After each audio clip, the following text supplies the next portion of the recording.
上帝不是掌管一切，他不是这一切创造的神吗？为什么又称撒旦是世界的神、世界的王呢？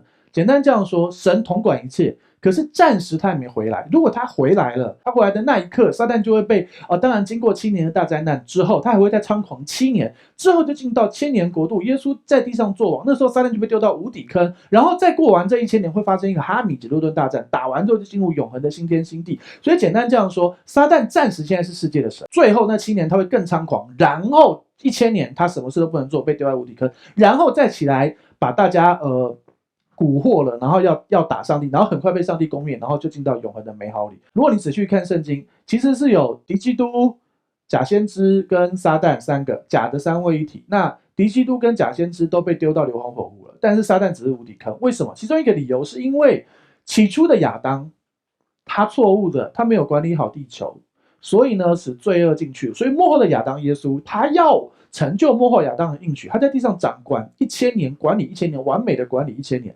然后呢，最后撒旦还会蛊惑很多人。那奇怪，这些人不是都圣徒，怎么会蛊惑很多人？那就错了，大家，你们讲过这个问题是这样的：7年大灾难里面会有一些人没有拜受印，这些没有拜受印的人是没有丢到硫磺火湖的，但是他也没信耶稣哦。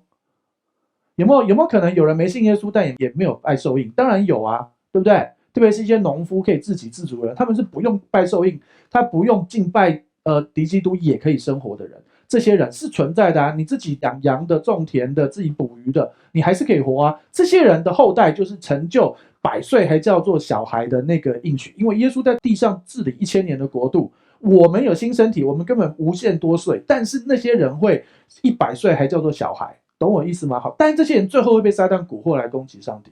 当然，他们中间也很多人会信耶稣。我跟你讲，那个时候耶稣亲自做王，要信耶稣太容易了。好 OK， 所以总而言之，总之我要讲什么呢？撒旦暂时是世界的王，是世界的神。我们赶快传福音，把他们迁到爱子的国度。然后有一天，那最美好日子就会成就，真的就会在地如在天，世界就会很美好。